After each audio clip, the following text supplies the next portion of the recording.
ਸਤਿ ਸ਼੍ਰੀ ਅਕਾਲ ਜੀ ਸਾਰਿਆਂ ਨੂੰ। ਮੈਂ ਗੁਰਪ੍ਰੀਤ ਸਿੰਘ ਬੱਲ ਸਵਾਗਤ ਕਰਦਾ ਤੁਹਾਡਾ ਸਾਰਿਆਂ ਦਾ ਤੁਹਾਡੇ ਆਪਣੇ ਫੇਵਰੇਟ ਸ਼ੋਅ ਉਡਾਰੀ ਵਿਦੇਸ਼ਾਂ ਨੂੰ ਦੇ ਵਿੱਚ। ਅੱਜ ਅਗਲਾ ਐਪੀਸੋਡ ਲੈ ਕੇ ਤੁਹਾਡੀ ਕਚਹਿਰੀ ਦੇ ਵਿੱਚ ਹਾਜ਼ਰ ਹੋਏ ਹਾਂ। ਦੋਸਤੋ, ਜਿਵੇਂ ਕਿ ਤੁਸੀਂ ਜਾਣਦੇ ਹੀ ਹੋ ਕਿ ਇਸ ਸ਼ੋਅ ਦੇ ਵਿੱਚ ਬਾਹਰ ਜਿਹੜੇ ਸਟੂਡੈਂਟਸ ਜਾਣਾ ਚਾਹੁੰਦੇ ਨੇ, ਜਿਹੜੇ ਇੱਛੁਕ ਨੇ ਕਿ ਅਸੀਂ ਵਿਦੇਸ਼ਾਂ ਦੇ ਵਿੱਚ ਪੜ੍ਹੀਏ, ਆਪਣੇ ਜਿਹੜੇ ਸੁਪਨੇ ਨੇ ਵਿਦੇਸ਼ਾਂ ਨੂੰ ਲੈ ਕੇ ਬਾਹਰ ਜਾਣ ਦੇ, ਉਹ ਪੂਰੇ ਕਰੀਏ। ਇਸ ਐਪੀਸੋਡ ਦੇ ਵਿੱਚ ਅਸੀਂ ਉਹਨਾਂ ਵੀਜ਼ਾ ਐਕਸਪਰਟਸ ਨੂੰ ਤੁਹਾਡੇ ਨਾਲ ਰੂਬਰੂ ਕਰਾਉਂਦੇ ਹਾਂ, ਤੁਹਾਡੇ ਸਵਾਲਾਂ ਦੇ ਉਹਨਾਂ ਤੋਂ ਜਵਾਬ ਮੰਗਦੇ ਹਾਂ ਕਿ ਜਿਹੜੇ ਅਕਸਰ ਲੋਕਾਂ ਦੇ ਵਿੱਚ, ਆਮ ਲੋਕਾਂ ਦੇ ਵਿੱਚ ਜਾਂ ਆਮ ਸਟੂਡੈਂਟਸ ਦੇ ਵਿੱਚ ਖਾਸ ਕਰਕੇ ਪਾਏ ਜਾਂਦੇ ਨੇ ਕਿ ਮੈਂ ਕਿਹੜੀ ਕੰਟਰੀ ਦੇ ਵਿੱਚ ਜਾਵਾਂ। ਹੁਣ ਹਾਲ ਹੀ ਦੇ ਵਿੱਚ ਜਿਹੜੇ ਕੰਡੀਸ਼ਨਸ ਚੱਲ ਰਹੀਆਂ ਨੇ, ਹਾਲਾਤ ਜੋ ਚੱਲ ਰਹੇ ਨੇ ਕਿ ਕਰੋਨਾ ਦੇ ਕਰਕੇ ਕੀ ਚੇਂਜਸ ਆਈਆਂ ਨੇ ਵੀਜ਼ਾਸ ਦੇ ਵਿੱਚ, ਵੀਜ਼ਾ ਆ ਵੀ ਰਹੇ ਆ ਨਾ ਨਹੀਂ, ਕਿ ਕਦੋਂ ਮੈਂ ਜਾਣਾ ਚਾਹ ਸਕਦਾ ਹਾਂ, ਕਦੋਂ ਮੇਰਾ ਸੁਪਨਾ ਪੂਰਾ ਹੋ ਸਕਦਾ ਹੈ ਬਾਹਰ ਨੂੰ ਲੈ ਕੇ, ਕਿਉਂਕਿ ਗਾਈਡਲਾਈਨਸ ਅਕਸਰ ਚੇਂਜ ਹੁੰਦੀਆਂ ਰਹਿੰਦੀਆਂ ਨੇ ਕਰੋਨਾ ਕਰਕੇ। ਕਈ ਕੰਟਰੀਜ਼ ਦੇ ਵਿੱਚ ਲੋਕਡਾਊਨਸ ਲੱਗ ਰਹੇ ਨੇ, ਜਿਸ ਤੋਂ ਬਾਅਦ ਲੋਕਾਂ ਦੇ ਮਨਾਂ ਦੇ ਵਿੱਚ ਕਾਫੀ ਜ਼ਿਆਦਾ ਸਵਾਲ ਨੇ, ਡਰ ਬਹੁਤ ਹੈ ਕਿ ਮੇਰਾ ਵੀਜ਼ਾ ਆਊਗਾ ਜਾਂ ਨਹੀਂ। ਅੱਜ ਮੇਰੇ ਨਾਲ ਵੀਜ਼ਾ ਐਕਸਪਰਟ ਛਵੀ ਸ਼ਰਮਾ ਜੀ ਨੇ, star future education and immigrations ਤੋਂ, ਜੋ ਕਿ ਗਵਰਨਮੈਂਟ ਅਪਰੂਵਡ ਹੈ, ਗਵਰਨਮੈਂਟ ਆਥੋਰਾਈਜ਼ਡ ਹੈ ਅਤੇ ਪਿਛਲੇ 8 ਸਾਲਾਂ ਤੋਂ ਇਹ ਇਸ ਫੀਲਡ ਦੇ ਵਿੱਚ ਨੇ। ਬਹੁਤ ਵੱਡਾ ਐਕਸਪੀਰੀਅੰਸ ਹੈ, ਬਹੁਤ ਵੱਡਾ ਇਹਨਾਂ ਨੂੰ ਜਿਹੜਾ ਤਜਰਬਾ ਆ ਜ਼ਿੰਦਗੀ ਦੇ ਵਿੱਚ, ਇਸ ਫੀਲਡ ਦੇ ਵਿੱਚ, ਇਸ ਖੇਤਰ ਦੇ ਵਿੱਚ ਹੋ ਚੁੱਕਾ ਆ। ਸਭ ਤੋਂ ਪਹਿਲਾਂ ਮੈਮ ਦਾ ਸਵਾਗਤ ਕਰਦੇ ਹਾਂ। ਮੈਮ, ਬਹੁਤ ਬਹੁਤ ਸਵਾਗਤ ਹੈ। Thank you so much Gurpreet ji. ਤੇ ਪ੍ਰੋਗਰਾਮ ਦੇਖ ਰਹੇ ਸਾਰੇ ਦਰਸ਼ਕਾਂ ਨੂੰ star future education immigration services ਦੀ ਪੂਰੀ ਟੀਮ ਵੱਲੋਂ ਪਿਆਰ ਭਰੀ ਸਤਿ ਸ਼੍ਰੀ ਅਕਾਲ। ਠੀਕ ਠਾਕ ਹੋ ਮੈਮ? ਹਾਂਜੀ, ਬਿਲਕੁਲ ਠੀਕ ਹੈ। ਅੱਛਾ ਮੈਮ, ਜਿਵੇਂ ਸ਼ੁਰੂਆਤੀ ਦੌਰਾਂ ਦੇ ਵਿੱਚ ਮੈਂ ਗੱਲ ਕੀਤੀ ਕਿ ਕਰੋਨਾ ਚੱਲ ਰਿਹਾ, ਹਾਂਜੀ, ਕੋਵਿਡ ਦੇ ਕਰਕੇ ਕਾਫੀ ਗਾਈਡਲਾਈਨਸ ਦੇ ਵਿੱਚ ਚੇਂਜਸ ਹੋ ਰਹੀਆਂ ਨੇ। ਆਮ ਲੋਕ ਨੇ ਨਾ ਪਿੰਡਾਂ ਦੇ ਵਿੱਚ ਜਿਹੜੇ ਬਾਹਰ ਜਾਣ ਦਾ ਸੁਪਨਾ ਬਹੁਤ ਰੱਖਦੇ ਨੇ, ਉਹਨਾਂ ਦੇ ਮਨਾਂ ਦੇ ਵਿੱਚ ਇੱਕ ਸਵਾਲ ਜ਼ਰੂਰ ਆ ਰਿਹਾ ਹੈ ਕਿ ਕਰੋਨਾ ਕਰਕੇ ਕੀ ਮੇਰੀ ਫਾਈਲ ਲੱਗੂਗੀ ਹੁਣ, ਕਿ ਕੁਝ ਚੇਂਜਸ ਆਏ ਨੇ, ਤੇ ਕਿਹੜੀ ਕੰਟਰੀ ਬੈਸਟ ਹੈ ਵੀ ਜਿਹੜੀ ਇਸ ਟਾਈਮ ਦੇ ਵਿੱਚ ਵੀ ਅਪਲਾਈ ਕਰ ਸਕਦੇ ਆਪਾਂ। ਜੀ ਬਿਲਕੁਲ ਗੁਰਪ੍ਰੀਤ ਜੀ, ਤੁਹਾਡਾ ਜਿਹੜਾ ਸਵਾਲ ਹੈ ਬਿਲਕੁਲ ਵਾਜਿਬ ਹੈ, ਔਰ ਜੋ ਤੁਸੀਂ ਸ਼ੁਰੂਆਤ ਵੀ ਕੀਤੀ ਹੈ ਸ਼ੋਅ ਦੀ, ਬੜੇ ਕਾਬਿਲੇ ਤਾਰੀਫ ਕੀਤੀ ਹੈ, ਲੋਕਾਂ ਨੂੰ ਅਵੇਅਰ ਕਰਨ ਦੀ ਕੋਸ਼ਿਸ਼ ਕੀਤੀ ਹੈ ਕੋਵਿਡ-19 ਨੂੰ ਲੈ ਕੇ। ਔਰ ਬਿਲਕੁਲ ਸਹੀ ਹੈ, ਕੋਵਿਡ-19 ਨੂੰ ਲੈ ਕੇ ਕਿਤੇ ਨਾ ਕਿਤੇ ਡਰ ਅੱਜ ਵੀ ਲੋਕਾਂ ਦੇ ਦਿਲ ਦੇ ਵਿੱਚ ਹੈ, ਔਰ 1 ਸਾਲ ਤੋਂ ਵੀ ਜ਼ਿਆਦਾ ਦਾ ਸਮਾਂ ਹੋ ਚੁੱਕਿਆ ਹੈ ਜਦੋਂ ਇਹ ਸ਼ੁਰੂ ਹੋਇਆ ਸੀ, ਤੇ ਅੱਜ ਹੁਣ ਦੁਬਾਰਾ ਤੋਂ ਕੇਸਿਸ ਵਧਣੇ ਸ਼ੁਰੂ ਹੋ ਗਏ ਨੇ। ਕਈ ਸ਼ਹਿਰਾਂ ਦੇ ਵਿੱਚ ਰਾਤ ਦਾ ਕਰਫਿਊ ਫੇਰ ਤੋਂ ਮੁੜ ਕੇ ਲੱਗ ਰਿਹਾ, ਕਈ ਸਿਟੀਜ਼ ਦੇ ਵਿੱਚ ਜਿਹੜਾ ਹੈਗਾ ਆ ਉਹਨਾਂ ਨੇ ਲੋਕਡਾਊਨ ਕੀਤਾ ਆ। ਫਲਾਈਟਸ ਕੈਨੇਡਾ ਦੇ ਵਿੱਚ ਜਾਂ UK ਦੇ ਵਿੱਚ ਹਜੇ ਤੱਕ ਜਿਹੜੀਆਂ ਹੈਗੀਆਂ ਸ਼ੁਰੂ ਨਹੀਂ ਹੋਈਆਂ ਨੇ, ਆਸਟ੍ਰੇਲੀਆ ਦੇ ਵਿੱਚ ਸ਼ੁਰੂ ਨਹੀਂ ਹੋਈਆਂ, ਲੇਕਿਨ ਕਿਤੇ ਨਾ ਕਿਤੇ ਆਸਟ੍ਰੇਲੀਆ ਦੇ ਵਿੱਚ ਜਿਹੜੀ ਸਿਚੁਏਸ਼ਨ ਹੈਗੀ ਫਿਰ ਵੀ ਕਾਫੀ ਕੰਟਰੋਲ ਦੇ ਵਿੱਚ ਹੈ, ਔਰ ਇੱਕ ਪੋਜ਼ਿਟਿਵ ਰਿਜ਼ਲਟ ਜਿਹੜਾ ਆਸਟ੍ਰੇਲੀਆ ਵੱਲੋਂ ਸਾਨੂੰ ਸ਼ੁਰੂ ਤੋਂ ਹੀ ਦੇਖਣ ਨੂੰ ਮਿਲ ਰਿਹਾ ਹੈ। ਜਦ ਕਿ ਕੈਨੇਡਾ ਜਾਂ UK ਦੀ ਗੱਲ ਕਰੇ ਤੇ ਇੰਨਾ ਪੋਜ਼ਿਟਿਵ ਰਿਜ਼ਲਟ ਸਾਨੂੰ ਸਟੂਡੈਂਟਸ ਨੂੰ ਲੈ ਕੇ ਨਹੀਂ ਦਿਖ ਰਿਹਾ। ਇਹੀ ਵਜ੍ਹਾ ਕਿ ਅੱਜ ਇਸ ਕਰੋਨਾ ਦੇ ਟਾਈਮ ਦੇ ਵਿੱਚ ਵੀ ਅਸੀਂ ਆਸਟ੍ਰੇਲੀਆ ਨੂੰ ਹੀ ਪ੍ਰਮੋਟ ਕਰ ਰਹੇ ਹਾਂ, ਕਿਉਂਕਿ ਆਸਟ੍ਰੇਲੀਆ ਦੇ ਵਿੱਚ ਵੀ ਜਿਹੜੇ ਸਾਡੇ ਕਾਫੀ ਵੀਜ਼ਾਸ ਜਿਹੜੇ ਨੇ ਗ੍ਰਾਂਟ ਹੋਏ ਨੇ, ਔਰ ਆਉਣ ਵਾਲੇ ਨੈਕਸਟ ਐਪੀਸੋਡ ਦੇ ਵਿੱਚ ਅਸੀਂ ਤੁਹਾਨੂੰ ਕੁਝ ਸਟੂਡੈਂਟਸ ਨਾਲ ਜਿਹੜਾ ਹੈਗਾ ਇੰਟਰੋਡਿਊਸ ਵੀ ਕਰਾਵਾਂਗੇ, ਜਿਨ੍ਹਾਂ ਨੇ ਕੋਵਿਡ ਦੇ ਦੌਰਾਨ ਆਪਣੀ ਫਾਈਲ ਲਾ ਕੇ ਉਹਨਾਂ ਦੇ ਵੀਜ਼ਾਸ ਵੀ ਆਏ ਹੈਗੇ ਨੇ। ਸੋ ਕੋਵਿਡ ਨੂੰ ਲੈ ਕੇ ਸਿਚੁਏਸ਼ਨਸ ਚੇਂਜ ਹੋਈਆਂ ਹੀ ਨੇ। ਅਸੀਂ ਇੰਟਰਨੈਸ਼ਨਲ ਲੈਵਲ ਤੇ ਹੀ ਕਿਉਂ ਗੱਲ ਕਰੀਏ, ਅਸੀਂ ਜੇ ਆਪਣੇ ਦੇਸ਼ ਦੇ ਵਿੱਚ ਵੀ ਦੇਖ ਲਿਆ ਤਾਂ ਇੱਥੇ ਵੀ ਸਮੇਂ-ਸਮੇਂ ਸਿਰ ਤਬਦੀਲੀਆਂ ਆਈਆਂ ਨੇ, ਨਵੀਆਂ ਰੂਲਸ ਐਂਡ ਰੈਗੂਲੇਸ਼ਨਸ ਆਏ ਨੇ, ਨਵੀਆਂ ਗਾਈਡਲਾਈਨਸ ਆਈਆਂ ਨੇ। ਸੋ ਇਹ ਚੇਂਜ ਹੁੰਦੇ ਹੀ ਰਹਿਣਗੇ ਜਦ ਤੱਕ ਕੋਵਿਡ-19 ਪੂਰੇ ਤਰੀਕੇ ਨਾਲ ਖਤਮ ਨਹੀਂ ਹੋ ਜਾਂਦਾ। ਲੇਕਿਨ ਕੋਵਿਡ-19 ਨੂੰ ਅਸੀਂ ਆਪਣੀ ਇੱਕ ਜ਼ਿੰਦਗੀ ਦਾ ਹਿੱਸਾ ਮੰਨ ਲਿਆ ਹੈ, ਅਸੀਂ ਆਪਣੇ ਰੋਜ਼ਮर्रा ਦੇ ਜ਼ਿੰਦਗੀ ਦੇ ਕੰਮ ਕਰ ਰਹੇ ਹਾਂ। ਇਸੇ ਤਰੀਕੇ ਨਾਲ ਜਿਹੜਾ ਐਜੂਕੇਸ਼ਨ ਇੰਡਸਟਰੀ ਵੀ ਹੈਗੀ ਹੈ ਉਹ ਵੀ ਕੰਮ ਕਰ ਰਹੀ ਹੈ। ਸਕੂਲਾਂ ਕਾਲਜਸ ਦੇ ਵਿੱਚ ਦੇਖ ਲਓ, ਪੜ੍ਹਾਈਆਂ ਹੋ ਰਹੀਆਂ ਨੇ, ਨੈਕਸਟ ਈਅਰ ਦੇ ਵਿੱਚ ਬੱਚੇ ਪ੍ਰਮੋਟ ਵੀ ਹੋਏ ਨੇ, ਰਿਜ਼ਲਟਸ ਵੀ ਆਊਟ ਹੋਏ ਨੇ, ਪੇਪਰ ਵੀ ਲਿੱਤੇ ਗਏ ਨੇ। ਇਸੇ ਤਰੀਕੇ ਨਾਲ ਜੇ ਅਸੀਂ ਆਸਟ੍ਰੇਲੀਆ ਦੇ ਵਿੱਚ ਗੱਲ ਕਰੀਏ, ਖਾਸ ਕਰਕੇ ਜਿਹੜੀ ਕੰਟਰੀ ਆ ਜਿਸ ਸ਼ੋਅ ਦੇ ਵਿੱਚ ਮੈਂ ਪ੍ਰਮੋਟ ਕਰਨ ਆਈ ਹੈ, ਉੱਥੇ ਵੀ ਕੋਈ ਕੰਮ ਰੁਕਿਆ ਨਹੀਂ ਹੈਗਾ। ਐਡਮਿਨਿਸਟ੍ਰੇਸ਼ਨ ਲੈਵਲ ਤੇ ਕੰਮ ਹੋ ਰਿਹਾ ਹੈ, ਫਾਈਲਾਂ ਲੱਗ ਰਹੀਆਂ ਨੇ, ਰਿਜ਼ਲਟਸ ਵੀ ਆ ਰਹੇ ਨੇ, ਤੇ ਬੱਚਿਆਂ ਨੂੰ ਸਿਰਫ ਫਲਾਈ ਕਰਨ ਦਾ ਹੀ ਹਲੇ ਨਹੀਂ ਰਾਈਟ ਹੈਗਾ ਜਾਂ ਬੈਨ ਹੈ, ਹਲੇ ਤੱਕ ਫਲਾਈ ਨਹੀਂ ਕਰ ਸਕਦੇ ਜਦ ਤੱਕ ਪ੍ਰੋਪਰ ਤਰੀਕੇ ਨਾਲ ਸਿਚੁਏਸ਼ਨ ਅੰਡਰ ਕੰਟਰੋਲ ਨਹੀਂ ਹੋ ਜਾਂਦੀ। ਅਦਰਵਾਈਜ਼ ਬੱਚੇ ਆਪਣੀਆਂ ਆਫਲਾਈਨ ਕਲਾਸਿਸ ਵੀ ਹੈਗੀਆਂ ਨੇ ਜਿਹੜੀਆਂ ਲਗਾ ਰਹੇ ਨੇ। ਸੋ ਤੁਹਾਨੂੰ ਡਰਨ ਦੀ ਕੋਈ ਲੋੜ ਨਹੀਂ ਹੈ। ਮੈਨੂੰ ਲੱਗਦਾ ਕਿ ਇਸ ਦੌਰਾਨ ਦੇਖੋ, ਕਾਲਜਸ ਖੁੱਲ੍ਹ ਨਹੀਂ ਰਹੇ, ਸਕੂਲ ਖੁੱਲ੍ਹ ਨਹੀਂ ਰਹੇ, ਤੁਸੀਂ ਕੁਝ ਕਰ ਨਹੀਂ ਸਕਦੇ, ਖਾਸ ਕਰਕੇ ਐਜੂਕੇਸ਼ਨ ਇੰਡਸਟਰੀ ਦੇ ਵਿੱਚ। ਤੇ ਬੈਟਰ ਹੈ ਇਸ ਟਾਈਮ ਨੂੰ ਯੂਟੀਲਾਈਜ਼ ਕਰਦੇ ਹੋਏ ਤੁਸੀਂ ਆਪਣੀ ਫਾਈਲ ਅਪਲਾਈ ਕਰੋ, ਡਾਕੂਮੈਂਟਸ ਭੇਜੋ, ਅਸੈਸਮੈਂਟ ਕਰਾਓ। ਜੇ ਤੁਹਾਡਾ ਪ੍ਰੋਫਾਈਲ ਮੈਚ ਹੁੰਦਾ ਆਸਟ੍ਰੇਲੀਆ ਯੂਨੀਵਰਸਿਟੀ ਕਾਲਜਸ ਵਾਸਤੇ, ਤੇ ਅਸੀਂ ਆਨਲਾਈਨ ਫਾਈਲ ਨੂੰ ਅਪਲਾਈ ਕਰਕੇ ਇਹ ਜਿਹੜਾ ਟਾਈਮ ਹੈਗਾ ਫਾਈਲਿੰਗ ਦਾ ਤੁਹਾਡਾ ਜ਼ਰੂਰ ਯੂਟੀਲਾਈਜ਼ ਕਰਾਂਗੇ। ਅੱਛਾ ਮੈਮ, ਜੇ ਆਪਾਂ ਅੱਗੇ ਵਧੀਏ ਸਵਾਲਾਂ ਦੀ, ਜੇ ਮੈਂ ਗੱਲ ਕਰਾਂ ਤਾਂ ਸਵਾਲ ਇੱਕ ਇਹ ਵੀ ਆਉਂਦਾ ਹੈ ਵੀ ਜਿਵੇਂ ਤੁਸੀਂ ਆਸਟ੍ਰੇਲੀਆ ਦੀ ਗੱਲ ਕੀਤੀ, ਕਿਉਂ ਨਾ ਨਿਊਜ਼ੀਲੈਂਡ, ਕਿਉਂ ਨਾ ਕੈਨੇਡਾ ਦੇ ਵਾਸਤੇ ਅਪਲਾਈ ਕੀਤਾ ਜਾਵੇ, ਸਿਰਫ ਆਸਟ੍ਰੇਲੀਆ ਹੀ ਕਿਉਂ ਇਸ ਟਾਈਮ ਦੇ ਵਿੱਚ? ਬਿਲਕੁਲ ਦੇਖੋ, ਆਸਟ੍ਰੇਲੀਆ ਜਿਹੜਾ ਅਸੀਂ ਪ੍ਰਮੋਟ ਕਰ ਰਹੇ ਹਾਂ, ਖਾਸ ਕਰਕੇ ਅਸੀਂ ਪ੍ਰਮੋਟ ਕਰ ਰਹੇ ਹਾਂ ਜਿਹਨਾਂ ਬੱਚਿਆਂ ਦੇ ਓਵਰਆਲ 5.5 ਬੈਂਡ ਹੈਗੇ ਨੇ, ਨਾਟ ਲੈਸ ਦੈਨ 5.5 ਜਾਂ 5, ਕੈਨੇਡਾ ਜਾਂ ਨਿਊਜ਼ੀਲੈਂਡ ਦੀ ਗੱਲ ਕਰਦੇ ਜੀ ਗੁਰਪ੍ਰੀਤ, ਉੱਥੇ ਆਇਲਸ ਦਾ ਜਿਹੜਾ ਰਿਕੁਆਇਰਮੈਂਟ ਹੈਗੇ ਇੱਕ ਤਾਂ ਨਾਟ ਲੈਸ ਦੈਨ 6 ਹੈਗੀ ਹੈ। ਜੇ 5.5 ਬੈਂਡ ਬੱਚਿਆਂ ਵਾਲਿਆਂ ਨੂੰ ਮੈਂ ਗਾਈਡ ਵੀ ਕਰਾਂ ਤੇ ਉਹਨਾਂ ਦਾ ਰਿਜ਼ਲਟ ਕਿਤੇ ਨਾ ਕਿਤੇ ਡਾਈਸੀ ਰਹਿੰਦਾ ਹੈ। ਤੇ ਮੈਨੂੰ ਲੱਗਦਾ ਕਿ 5.5 ਬੈਂਡ ਓਵਰਆਲ ਵਾਲੇ ਜਿਹੜੇ ਸਟੂਡੈਂਟਸ ਹੈਗੇ ਨੇ ਉਹਨਾਂ ਦੇ 99% ਚਾਂਸਸ ਸਿਰਫ ਐਂਡ ਸਿਰਫ ਆਸਟ੍ਰੇਲੀਆ ਦੇ ਵਿੱਚ ਹੀ ਹੈਗੇ ਨੇ। ਜਦ ਤੱਕ ਉਹ ਆਪਣੀ ਆਇਲਸ ਨਹੀਂ ਰਿਪੀਟ ਕਰ ਪਾ ਰਹੇ ਜਾਂ ਇੰਸਟੀਚਿਊਟ ਨਹੀਂ ਖੁੱਲ੍ਹ ਪਾ ਰਹੇ, ਐਗਜ਼ਾਮ ਨਹੀਂ ਹਲੇ ਦੇ ਪਾ ਰਹੇ, ਤੇ ਉਹਨਾਂ ਨੂੰ ਇਹ ਆਪਣਾ ਟਾਈਮ ਯੂਟੀਲਾਈਜ਼ ਕਰਕੇ ਆਸਟ੍ਰੇਲੀਆ ਅਪਲਾਈ ਕਰਨਾ ਚਾਹੀਦਾ ਹੈ, ਜਿਹਦੇ ਕਰਕੇ ਉਹਨਾਂ ਨੂੰ ਟਾਈਮ ਸਿਰ ਆਪਣਾ ਰਿਜ਼ਲਟ ਵੀ ਮਿਲ ਸਕੇ। ਨਿਊਜ਼ੀਲੈਂਡ ਗੱਲ ਕਰੀਏ ਜਾਂ ਤੁਸੀਂ ਵਾਈ ਨਾਟ ਕੈਨੇਡਾ, ਤੇ ਉੱਥੋਂ ਹਲੇ ਜਿਹੜਾ ਰਿਸਟ੍ਰਿਕਸ਼ਨਸ ਜਿਹੜੀਆਂ ਨੇ ਆਸਟ੍ਰੇਲੀਆ ਨਾਲੋਂ ਜ਼ਿਆਦਾ ਹੈਗੀਆਂ ਨੇ। ਬੱਚੇ ਹਜੇ ਫਲਾਈ ਤਾਂ ਬਿਲਕੁਲ ਵੀ ਨਹੀਂ ਕਰ ਸਕਦੇ ਆਉਣ ਵਾਲੇ ਟਾਈਮ ਦੇ ਵਿੱਚ, ਤੇ ਘੱਟ ਬੈਂਡ ਵਾਲੇ ਬੱਚਿਆਂ ਨੂੰ ਅਸੀਂ ਕੈਨੇਡਾ ਜਾਂ ਨਿਊਜ਼ੀਲੈਂਡ ਜਿਹੜਾ ਹੈਗਾ ਗਾਈਡ ਨਹੀਂ ਕਰ ਰਹੇ, ਸੁਜੈਸਟ ਨਹੀਂ ਕਰ ਰਹੇ। ਘੱਟ ਬੈਂਡ ਵਾਲੇ ਬੱਚੇ ਜਾਂ ਘੱਟ ਪਰਸੈਂਟੇਜ ਵਾਲੇ ਜਿਹੜੇ ਬੱਚੇ ਹੈਗੇ ਨੇ ਉਹਨਾਂ ਨੂੰ ਫਿਲਹਾਲ ਅਸੀਂ ਆਸਟ੍ਰੇਲੀਆ ਹੀ ਸੁਜੈਸਟ ਕਰ ਰਹੇ ਹਾਂ, ਕਿਉਂਕਿ ਸਾਡੇ ਕਾਫੀ ਸਟੂਡੈਂਟਸ ਦਾ ਜਿਹੜਾ ਰਿਜ਼ਲਟ ਹੈਗਾ ਘੱਟ ਬੈਂਡ ਵਾਲੇ ਉਹਨਾਂ ਦਾ ਬਹੁਤ ਅੱਛਾ ਆਇਆ ਹੈ। ਅੱਛਾ ਮੈਮ, ਇਹ ਗੱਲ ਮੈਂ ਜ਼ਰੂਰ ਕਰਨੀ ਚਾਹੂੰਗਾ, ਜਿਵੇਂ ਕਿ ਤੁਹਾਨੂੰ ਬਹੁਤ ਵੱਡਾ ਐਕਸਪੀਰੀਅੰਸ ਹੋ ਚੁੱਕਾ, ਤਕਰੀਬਨ 8 ਸਾਲ ਦਾ ਐਕਸਪੀਰੀਅੰਸ ਤੁਸੀਂ ਇਸ ਫੀਲਡ ਦੇ ਵਿੱਚ ਤੁਸੀਂ ਜੁੜੇ ਹੋਏ ਹੋ, ਕਿ ਜਿਹੜੇ ਲੋਕਾਂ ਦਾ ਜਿਹੜਾ ਵੀਜ਼ਾ ਰਿਜੈਕਟ ਹੋ ਜਾਂਦਾ, ਕਈ ਵਾਰ ਰਿਫਿਊਜ਼ਲਸ ਆ ਜਾਂਦੀਆਂ ਨੇ, ਕਿਸੇ ਹੋਰ ਕੰਟਰੀ ਦੇ ਵਿੱਚ ਅਪਲਾਈ ਕਰਨਾ ਚਾਹੁੰਦੇ ਨੇ, ਮੰਨ ਲਓ ਕੈਨੇਡਾ ਦੇ ਵਿੱਚ ਅਪਲਾਈ ਕੀਤਾ ਤੇ ਉੱਥੋਂ ਉਹਨਾਂ ਨੂੰ 1 ਜਾਂ 2 ਰਿਫਿਊਜ਼ਲਸ ਆ ਗਈਆਂ, ਤੇ ਹੁਣ ਉਹਨਾਂ ਦਾ ਇੰਟਰਸਟ ਬਣ ਗਿਆ ਕਿ ਚਲੋ ਮੈਂ ਆਸਟ੍ਰੇਲੀਆ ਵਾਸਤੇ ਅਪਲਾਈ ਕਰਕੇ ਦੇਖਾਂ ਕਿ ਉਹਨਾਂ ਦੇ ਚਾਂਸਿਸ ਹੈਗੇ ਨੇ ਕਿ ਉਹਨਾਂ ਨੂੰ ਆਸਟ੍ਰੇਲੀਆ ਦੇ ਵਿੱਚ ਜਾਣ ਦਿੱਤਾ ਜਾਵੇਗਾ 2 ਰਿਫਿਊਜ਼ਲਸ ਤੋਂ ਬਾਅਦ। ਡੈਫੀਨਿਟਲੀ ਵਾਈ ਨਾਟ ਗੁਰਪ੍ਰੀਤ, ਕਿਉਂਕਿ ਦੇਖੋ ਕੈਨੇਡਾ ਜੇ ਤੁਹਾਨੂੰ ਵੀਜ਼ਾ ਨਹੀਂ ਮਿਲਿਆ ਸਮਹਾਓ, ਕੈਨੇਡਾ ਜੇ ਤੁਹਾਡੀ ਰਿਜੈਕਸ਼ਨਸ ਆਈਆਂ ਨੇ ਜਾਂ ਕਿਸੇ ਹੋਰ ਕੰਟਰੀ ਤੋਂ ਤੁਹਾਡਾ ਵੀਜ਼ਾ ਰਿਜੈਕਟ ਹੋਇਆ, ਤੇ ਆਸਟ੍ਰੇਲੀਅਨ ਹਾਈ ਕਮਿਸ਼ਨ ਦਾ ਉਹਨਾਂ ਦੇ ਨਾਲ ਕੋਈ ਲੈਣਾ ਦੇਣਾ ਨਹੀਂ ਹੈ until or unless ਤੁਸੀਂ ਆਸਟ੍ਰੇਲੀਅਨ ਹਾਈ ਕਮਿਸ਼ਨ ਦੀਆਂ ਰਿਕੁਆਇਰਮੈਂਟਸ ਫੁਲਫਿਲ ਨਹੀਂ ਕਰਦੇ। ਜੇ ਤੁਹਾਡੀਆਂ ਆਸਟ੍ਰੇਲੀਆ ਹਾਈ ਕਮਿਸ਼ਨ ਦੀਆਂ ਤੁਸੀਂ ਰਿਕੁਆਇਰਮੈਂਟਸ ਫੁਲਫਿਲ ਕਰ ਰਹੇ ਹੋ, ਕਾਲਜਸ ਦੀਆਂ ਜਾਂ ਯੂਨੀਵਰਸਿਟੀਜ਼ ਦੀਆਂ ਰਿਕੁਆਇਰਮੈਂਟਸ ਤੁਸੀਂ ਫੁਲਫਿਲ ਕਰ ਰਹੇ ਹੋ, ਤਾਂ ਤੁਹਾਨੂੰ ਕੋਈ ਪ੍ਰੋਬਲਮ ਨਹੀਂ ਹੈ, ਆਸਟ੍ਰੇਲੀਆ ਤੁਹਾਨੂੰ ਜ਼ਰੂਰ ਵੀਜ਼ਾ ਦੇਗਾ। ਲੇਕਿਨ ਜੇ ਤੁਹਾਡਾ ਪਹਿਲਾਂ ਕਿਤੇ ਰਿਜੈਕਟ ਹੋ ਗਿਆ ਵੀਜ਼ਾ ਕਿਸੇ ਹੋਰ ਕੰਟਰੀ ਦਾ, ਉਹ ਰੀਜ਼ਨ ਨਹੀਂ ਹੋਏਗਾ ਕਿ ਆਸਟ੍ਰੇਲੀਆ ਤੁਹਾਡਾ ਵੀਜ਼ਾ ਰਿਜੈਕਟ ਹੋਵੇ। ਇਸ ਕਰਕੇ ਵੀਜ਼ਾ ਜੇ ਰਿਜੈਕਟ ਹੁੰਦਾ ਸਮਹਾਓ ਤੁਹਾਡੇ ਪ੍ਰੋਫਾਈਲ ਦੇ ਅਕੋਰਡਿੰਗਲੀ ਜਾਂ ਕਿਸੇ ਵੀ ਹੋਰ ਫੰਡਸ ਦੇ ਅਕੋਰਡਿੰਗਲੀ ਜਾਂ ਉਹਦੇ ਰੀਜ਼ਨ ਦੇ ਅਕੋਰਡਿੰਗਲੀ ਰਿਜੈਕਟ ਜ਼ਰੂਰ ਹੋ ਸਕਦਾ। ਲੇਕਿਨ ਜੇ ਪਹਿਲੇ ਤੁਸੀਂ ਰਿਫਿਊਜ਼ ਹੋ ਕੈਨੇਡਾ ਜਾਂ UK ਜਾਂ ਨਿਊਜ਼ੀਲੈਂਡ, ਇਸੇ ਲਈ ਸਿਰਫ ਤੁਹਾਨੂੰ ਆਸਟ੍ਰੇਲੀਆ ਰਿਫਿਊਜ਼ ਨਹੀਂ ਕਰੇਗਾ। ਸੋ ਇੱਦਾਂ ਇਸ ਕੇਸ ਦੇ ਵਿੱਚ ਉਹਨਾਂ ਬੱਚਿਆਂ ਨੂੰ ਡਰਨ ਦੀ ਕੋਈ ਲੋੜ ਨਹੀਂ ਹੈ। ਰਿਫਿਊਜ਼ਡ ਕੇਸਿਸ ਵੀ ਜਿਹੜੇ ਹੈਗੇ ਨੇ are most welcome to apply Australia upcoming intake. ਅੱਛਾ, ਰਿਫਿਊਜ਼ਲ ਜੇ ਮੈਂ ਗੱਲ ਕਰਾਂ ਤੇ ਰਿਫਿਊਜ਼ਲ ਜੇ ਆਸਟ੍ਰੇਲੀਆ ਦੇ ਵਿੱਚੋਂ ਹੀ ਆਈ ਹੈ ਤਾਂ ਉਹ ਵੀ ਅਪਲਾਈ ਕਰ ਸਕਦੇ ਨੇ? ਦੇਖੋ ਆਸਟ੍ਰੇਲੀਆ 'ਚੋਂ ਜੇ ਕਿਸੇ ਦੀ ਰਿਫਿਊਜ਼ਲ ਆਈ ਹੈ, yes they can apply further, but ਉਹਦੇ ਕੋਲ ਇੱਕ ਡਾਕੂਮੈਂਟ ਜ਼ਰੂਰ ਹੋਣਾ ਚਾਹੀਦਾ ਹੈ ਜਿਹੜਾ ਉਹਨੇ ਆਸਟ੍ਰੇਲੀਆ ਲਗਾਇਆ ਸੀ ਪਹਿਲਾਂ ਅਪਲਾਈ ਕਰਨ ਦੇ ਵਿੱਚ। ਜਿਹੜੇ ਉਹਨੇ ਫੰਡਸ ਜਿਹੜੇ ਅੰਬੈਸੀ ਨੂੰ ਸ਼ੋ ਕੀਤੇ ਨੇ, ਫੰਡਸ ਦਾ ਕੀ ਸਟੇਟਸ ਸੀ, ਕਿਹਨੇ ਸ਼ੋ ਕੀਤੇ ਨੇ, ਕਿੰਨੇ ਫੰਡ ਸ਼ੋ ਕੀਤੇ ਨੇ, ਇਨਕਮ ਦਾ ਸੋਰਸ ਕੀ ਸੀਗਾ, ਇਹ ਸਾਰੀਆਂ ਚੀਜ਼ਾਂ ਜਿਹੜੀਆਂ ਹੈਗੀਆਂ ਨੇ ਤੁਹਾਡੇ ਕੋਲ ਹੋਣੀਆਂ ਚਾਹੀਦੀਆਂ ਨੇ। ਉਸ ਤੋਂ ਬਾਅਦ ਹੀ ਜਿਹੜਾ ਹੈਗਾ ਦੁਬਾਰਾ ਤੁਹਾਡੀ ਜਿਹੜੀ ਫਾਈਲ ਹੈਗੀ ਹੈ ਉਹ ਆਸਟ੍ਰੇਲੀਆ ਅਸੀਂ ਅਪਲਾਈ ਕਰ ਸਕਦੇ ਹਾਂ। ਅੱਛਾ ਮੈਮ, ਅੱਗੇ ਵਧਦੇ ਹਾਂ। ਜੇ ਆਪਾਂ ਇਹ ਤਾਂ ਸਟੂਡੈਂਟਸ ਦੀ ਗੱਲ ਹੋ ਗਈ ਜਿਹੜੇ ਉੱਥੇ ਜਾ ਕੇ ਸਟੱਡੀ ਕਰਨਾ ਚਾਹੁੰਦੇ ਨੇ, ਸਟੱਡੀ ਬੇਸ ਤੇ ਬਾਹਰ ਜਾਂਦੇ ਨੇ। ਇੱਕ ਸਪਾਊਸ ਵੀਜ਼ਾ ਵੀ ਬਹੁਤ ਪ੍ਰਚਲਿਤ ਹੈ, ਵੀ ਸਪਾਊਸ ਵੀਜ਼ਾ ਦੇ ਲੋਕਾਂ ਦੇ ਮਨਾਂ ਦੇ ਵਿੱਚ ਹੁੰਦਾ ਵੀ ਮੈਂ ਸਪਾਊਸ ਦੇ ਨਾਲ, ਆਪਣੀ ਵਾਈਫ ਦੇ ਨਾਲ ਉੱਥੇ ਜਾਵਾਂ, ਆਪਣੀ ਫੈਮਿਲੀ ਦੇ ਨਾਲ ਉੱਥੇ ਜਾਵਾਂ। ਉਸ ਦੇ ਬਾਰੇ ਵੀ ਜ਼ਰੂਰ ਦੱਸੋ ਵੀ ਉਹਦਾ ਕੀ ਪ੍ਰੋਸੀਜਰਸ ਚੱਲ ਰਹੇ ਨੇ। ਬਿਲਕੁਲ ਗੁਰਪ੍ਰੀਤ, ਸਪਾਊਸ ਕੇਸਿਸ ਜਿਹੜੇ ਹੈਗੇ ਨੇ ਬਹੁਤ ਜ਼ਿਆਦਾ ਜਿਹੜੇ ਹੁੰਦੇ ਨੇ ਆਪਣੇ ਇੰਡੀਆ ਦੇ ਵਿੱਚ, ਆਪਣੇ ਪੰਜਾਬ ਦੇ ਵਿੱਚ, ਜਿਹੜੇ ਜਾਣਾ ਚਾਹੁੰਦੇ ਨੇ ਮੇਨ ਐਪਲੀਕੈਂਟ ਦੇ ਨੇ ਆਸਟ੍ਰੇਲੀਆ ਦੇ ਵਿੱਚ, ਤੇ ਕਿਤੇ ਨਾ ਕਿਤੇ ਉਹਨਾਂ ਨੂੰ ਹੁੰਦਾ ਕਿ ਮੇਨ ਐਪਲੀਕੈਂਟ ਚਲਾ ਜਾਵੇ ਫਿਰ ਸਪਾਊਸ ਵਰਕ ਪਰਮਿਟ ਤੇ ਚਲਾ ਜਾਵੇ। ਇਹ ਕਿਉਂ ਇੰਨਾ ਪ੍ਰਚਲਿਤ ਹੈਗਾ ਇਹ ਵੀਜ਼ਾ? ਕਿਉਂਕਿ ਸਪਾਊਸ ਨੂੰ ਫੁੱਲ ਟਾਈਮ ਵਰਕ ਰਾਈਟ ਮਿਲਦਾ ਹੈ, ਉਹ ਆਪਣੇ ਐਪਲੀਕੈਂਟ ਨੂੰ ਸਪੋਰਟ ਕਰਨ ਵਾਸਤੇ ਨਾਲ ਜਾ ਸਕਦਾ ਹੈ। ਫੁੱਲ ਟਾਈਮ ਵਰਕ ਰਾਈਟ ਉਹਨਾਂ ਨੂੰ ਵੀ ਮਿਲਦਾ ਤੇ ਐਪਲੀਕੈਂਟ ਨੂੰ ਜਿਹੜਾ 20 ਆਵਰਸ ਪਰ ਵੀਕ ਮਿਲਦਾ ਹੀ ਮਿਲਦਾ। ਤੇ ਇਸ ਕਰਕੇ ਸਪਾਊਸ ਜਿਹੜੇ ਨੇ ਖਾਸ ਕਰਕੇ ਆਪਣੀ ਮੇਨ ਐਪਲੀਕੈਂਟ ਦੇ ਨਾਲ ਆਸਟ੍ਰੇਲੀਆ ਜਾਣਾ ਚਾਹੁੰਦੇ ਨੇ, ਤੇ ਆਸਟ੍ਰੇਲੀਅਨ ਹਾਈ ਕਮਿਸ਼ਨ ਉਹਨਾਂ ਨੂੰ ਐਂਟਰਟੇਨ ਵੀ ਕਰਦੀ ਹੈ ਤੇ ਉਹਨਾਂ ਨੂੰ ਵੀਜ਼ਾ ਵੀ ਦਿੰਦੀ ਹੈ। ਪਹਿਲਾ ਟਾਈਮ ਸੀਗਾ ਕਿ ਬਈ ਵਿਆਹ ਨਵਾਂ ਨਹੀਂ ਹੋਣਾ ਚਾਹੀਦਾ, ਇੱਦਾਂ ਉੱਦਾਂ, ਲੇਕਿਨ ਹੁਣ ਇੱਦਾਂ ਦੀ ਕੋਈ ਪ੍ਰੋਬਲਮ ਨਹੀਂ ਹੈ। ਵਿਆਹ ਚਾਹੇ ਨਵਾਂ ਹੋਵੇ ਲੇਕਿਨ ਜੈਨੂਇਨ ਹੋਣਾ ਚਾਹੀਦਾ, ਪ੍ਰੋਪਰ ਪ੍ਰੂਫ ਹੋਣੀ ਚਾਹੀਦੀ ਹੈ। ਤੇ ਆਸਟ੍ਰੇਲੀਅਨ ਹਾਈ ਕਮਿਸ਼ਨ ਨੂੰ ਜਦ ਤੱਕ ਅਸੀਂ ਜਸਟੀਫਾਈ ਨਹੀਂ ਕਰਦੇ ਕਿ ਵਿਆਹ ਜੈਨੂਇਨ ਹੈ ਜਾਂ ਫੰਡਸ ਤੁਹਾਡੇ ਜੈਨੂਇਨ ਹੈਗੇ ਨੇ, ਸੋਰਸ ਆਫ ਇਨਕਮ ਪ੍ਰੋਪਰ ਤਰੀਕੇ ਨਾਲ, ਤਦ ਤੱਕ ਅੰਬੈਸੀ ਸੈਟਿਸਫਾਈ ਨਹੀਂ ਹੁੰਦੀ। ਸੋ ਉਹ ਸਾਰੀਆਂ ਚੀਜ਼ਾਂ 'ਚ ਅਸੀਂ ਐਕਸਪਰਟੀਜ਼ ਸਾਡੀਆਂ ਹੈਗੀਆਂ ਨੇ ਕਿ ਅਸੀਂ ਕਿਸ ਤਰੀਕੇ ਨਾਲ ਤੁਹਾਡੀ ਫਾਈਲ ਹੈ ਜਿਹੜੀ ਅੰਬੈਸੀ ਦੇ ਵਿੱਚ ਸ਼ੋ ਕਰਨੀ ਹੈ ਜਾਂ ਕਿਸ ਤਰੀਕੇ ਨਾਲ ਤੁਹਾਡਾ ਕੇਸ ਰੀਪ੍ਰੈਜ਼ੈਂਟ ਕਰਨਾ ਹੈ।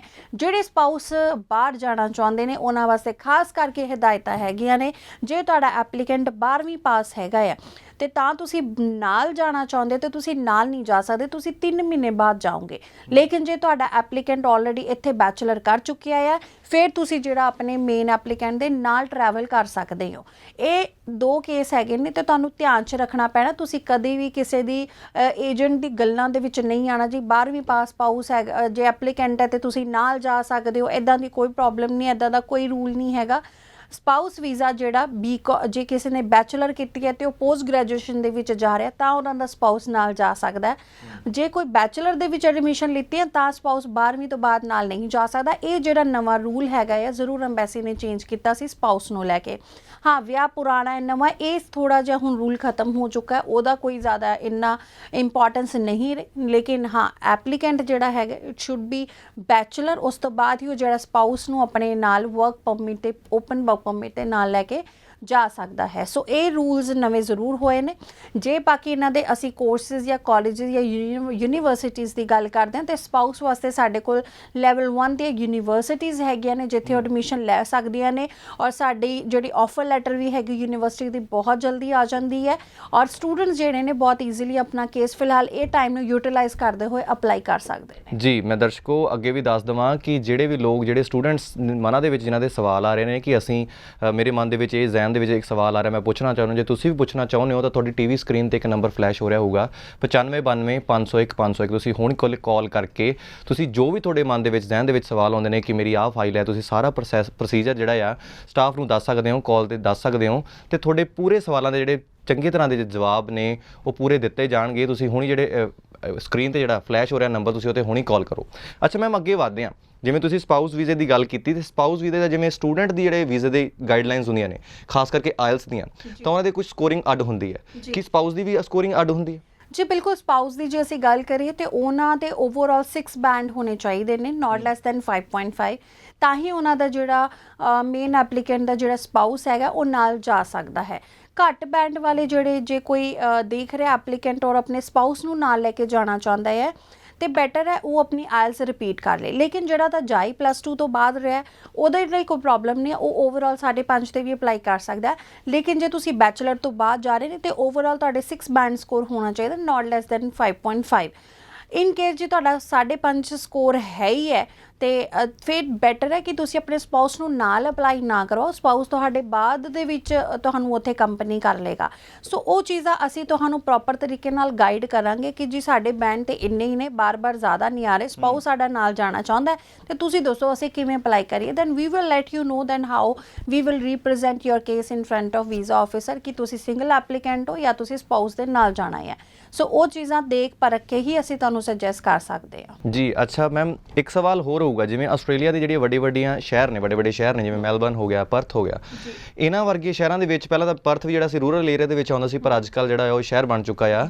ਜਿਹੜੇ ਖਾਸ ਕਰ ਜਿਹੜੇ ਸਟੂਡੈਂਟਸ ਹੁੰਦੇ ਨੇ ਉਹਨਾਂ ਦਾ ਜ਼ਿਆਦਾਤਰ ਜਿਹੜਾ ਝੁਕਾਅ ਹੁੰਦਾ ਕਿ ਮੈਂ ਸ਼ਹਿਰ ਜਾਵਾਂ, ਵੱਡੇ ਸ਼ਹਿਰ ਜਾਵਾਂ, ਮੈਲਬਰਨ ਜਾਵਾਂ, ਪਰਥ ਜਾਵਾਂ, ਪਰ ਕੀ ਜਿਹੜਾ ਆ ਜਿਵੇਂ ਐਡੀਲੇਡ ਹੋ ਗਿਆ ਜਾਂ ਹੋਰ ਵੀ ਜਿਹੜੇ ਰੂਰਲ ਏਰੀਆਜ਼ ਨੇ ਇਹਨਾਂ ਵਿੱਚ ਕੀ ਕੁਝ ਖਾਸ ਹੁੰਦਾ ਆ? ਕਿਉਂਕਿ ਮੈਂ ਸੁਣਿਆ ਕਿ ਇਹਨਾਂ ਦੇ ਵਿੱਚ ਜਿਹੜੀ PR ਛੇਤੀ ਮਿਲ ਜਾਂਦੀ ਹੈ, ਜਾਂ ਕੁਝ ਇਹੋ ਜਿਹੇ ਚਾਂਸਸ ਹੁੰਦੇ ਨੇ? ਬਿਲਕੁਲ ਗੁਰਪ੍ਰੀਤ, ਦੇਖੋ ਖਾਸ ਕਰਕੇ ਜੇ ਅਸੀਂ ਆਇਲ ਸਕੋਰ ਦੀ ਗੱਲ ਕਰਦੇ, ਜੇ ਬੱਚੇ ਦੇ 5.5 ਬੈਂਡ ਓਵਰਆਲ ਹੈਗੇ ਨੇ, ਨਾਟ ਲੈਸ ਦੈਨ 5.5 ਹੈਗੇ ਨੇ, ਅਸੀਂ ਜਿਹੜੇ ਕੇਸਿਸ ਕਰਦੇ ਹਾਂ ਹੈਂਡਲ, ਅਸੀਂ ਖਾਸ ਕਰਕੇ ਬੱਚੇ ਨੂੰ ਜਿਹੜਾ ਹੈਗਾ ਕੈਨਬਰਾ, ਐਡੀਲੇਡ ਜਾਂ ਪਰਥ ਇਹਨਾਂ ਏਰੀਆਜ਼ ਦੇ ਵਿੱਚ ਅਸੀਂ ਭੇਜਦੇ ਹਾਂ ਜਿੱਥੇ ਕਿ PR ਵੀ ਛੇਤੀ ਮਿਲ ਜਾਂਦੀ ਹੈ ਤੇ ਵੀਜ਼ਾ ਵੀ ਇਹਨਾਂ ਨੂੰ 99% ਚਾਂਸਸ ਹੈਗੇ ਨੇ ਕਿ ਮਿਲ ਜਾਂਦਾ ਹੈ। ਜੇ ਇਹਨਾਂ ਨੂੰ ਅਸੀਂ ਮੇਜਰ ਸਿਟੀਜ਼ ਦੇ ਵਿੱਚ ਭੇਜਦੇ ਹਾਂ ਜਾਂ ਸਿਡਨੀ ਹੋ ਗਿਆ, ਮੈਲਬਰਨ ਹੋ ਗਿਆ, ਇਹਨਾਂ ਸਿਟੀਜ਼ ਦੇ ਵਿੱਚ ਜੇ ਅਸੀਂ ਭੇਜੀਏ ਤੇ ਇੱਧਰ ਜਿਹੜੇ ਵੀਜ਼ਾ ਦੇ ਚਾਂਸਸ ਥੋੜ੍ਹੇ ਘੱਟ ਜਾਂਦੇ ਨੇ ਕਿਉਂਕਿ ਵੱਡੀ ਸਿਟੀਜ਼ ਦੇ ਵਿੱਚ ਆਮ ਤੌਰ 'ਤੇ 6.5 7 ਬੈਂਡ ਵਾਲੇ ਬੱਚੇ ਤਾਂ ਆਲਰੇਡੀ ਜਾ ਹੀ ਰਹੇ ਨੇ, ਉਹਨਾਂ ਨੂੰ ਵੀਜ਼ਾ ਛੇਤੀ ਮਿਲ ਜਾਂਦੇ ਨੇ। ਲੇਕਿਨ ਇਹ ਘੱਟ ਸਕੋਰ ਵਾਲੇ ਜਿਹੜੇ ਬੱਚੇ ਹੈਗੇ ਨੇ ਇਹਨਾਂ ਨੂੰ ਅਸੀਂ ਇੱਦਾਂ ਦੀ ਸਿਟੀਜ਼ ਦੇ ਵਿੱਚ ਭੇਜਦੇ ਹਾਂ ਜਿੱਥੇ ਵੀਜ਼ਾ ਆ ਜਾਵੇ, ਇੱਕ ਵਾਰੀ ਬੱਚਾ ਉੱਥੇ ਚਲਾ ਜਾਵੇ, ਲੇਕਿਨ ਉੱਥੇ ਜਾ ਕੇ ਜੇ ਉਹਨੇ ਚੇਂਜ ਕਰਨਾ ਹੈ ਆਪਣਾ ਕੋਰਸ ਜਾਂ ਕਾਲਜ ਜਾਂ ਸਿਟੀ ਤੇ ਉੱਥੇ ਜਾ ਕੇ ਚੇਂਜ ਕਰ ਸਕਦਾ। ਫਿਲਹਾਲ ਇੱਥੋਂ ਰਿਸਕ ਨਾ ਲਵੇ ਕਿ ਇੱਥੋਂ ਸਿੱਧਾ ਹੀ ਅਸੀਂ ਮੈਲਬਰਨ ਹੀ ਅਪਲਾਈ ਕਰਨਾ ਜਾਂ ਅਸੀਂ ਸਿਡਨੀ ਅਪਲਾਈ ਕਰਨਾ।